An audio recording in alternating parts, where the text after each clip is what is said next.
Hello, my name is Dr. Scullin, and I am going to be explaining a book talk to you today and also conducting the book talk. So the video is going to be a combination of the book talk and then of me explaining things to you that I expect from you during your book talk. I'm going to do one on a novel, which is going to be this one, and then also going to do one on a picture book if you'd like to see that one as well, to see how the different two can be conducted. Because you can choose either a picture book that you love or from your childhood, or you can pick a young adult novel or a novel that you're reading now that you really like.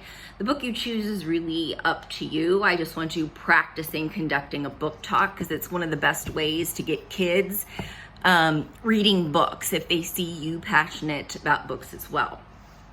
So the novel that I'm going to talk about today is a historical narrative nonfiction book, and it's called More Deadly Than War: The Hidden History of the Spanish Flu in the First World War, written by Kenneth C. Davis in 2018. And I came across this book. I know the author. Actually, I had dinner with him and a couple other authors a few years ago. He wrote The Shadow of Liberty and Find the Book for Me. But this one talks about our first several presidents and their history with slavery. But anyways, going back to this one, I wanted to show you some of the inside of the book.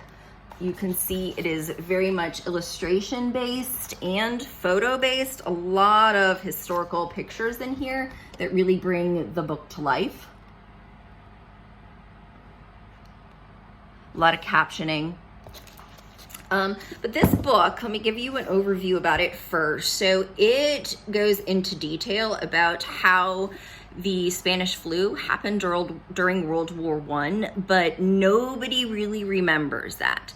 And the fact that originally historians figured that about 30 million people died from the Spanish flu worldwide, but now as they're looking at it again and analyzing numbers again, they think it was actually close to 100 million that passed away from the Spanish flu, not the war, during 1918 and 1919, which is, a little bit more than 100 years ago. It also goes into detail about the long-lasting effects of the Spanish flu and what that did to different cultures and societies throughout the war, and just basically how it turned their world upside down during this time. But again, nobody talks about it. It's all about World War I, not about the Spanish flu that was happening during this time. And actually, World War I perpetuated the spread of the Spanish flu because we had troops moving through all different countries, all different nations, just spreading it. It was very contagious. So when you complete your book talk, you're also going to need to read a passage from your book and then explain why you chose that passage to read to us. Because when you conduct a book talk, you want to show your students the language that's in the book and give them an idea of like what's inside. Like I showed you the pictures, so you're giving them a good general overview of what is this book about. Okay, so the passage I'm going to read to you today is about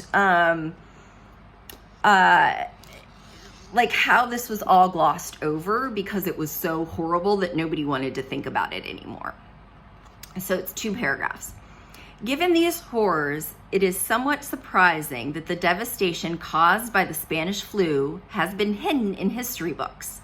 Many accounts of World War I detail army tactics and political maneuvers, but barely mention the Spanish flu. Some overlook it entirely. The flu was expunged from the newspapers, magazines, textbooks, science writer Gina Kolata states, a form of collective amnesia.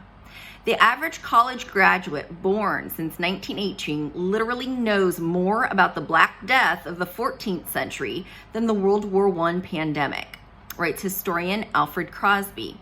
He suggests that when combined with the catastrophic losses of World War I, the period was so dreadful that people simply did not want to think or write about it.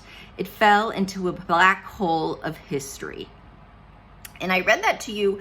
Again, gives a very brief overview of why nobody really knows about what happened with the Spanish flu and the devastation that it had on our world as a whole, not just in the United States. I also wanted to mention this book is very well researched, has many endnotes and source notes. So very much a quality young adult nonfiction narrative novel. So if you would like to know about what happens at the end, which you probably already know, I would encourage you to take a look at this book. I read this pretty quickly, but since it was nonfiction, I tend to read it in chunks at a time. So I can't just read this whole thing through in a couple days. It was a fast read because I would pick a couple chapters, read them, and then pick a couple chapters the next day and read them. It wasn't like this engrossing fiction novel. So it's a lot to process, but it is an amazing informational book, and I hope you take a look at it. Thank you.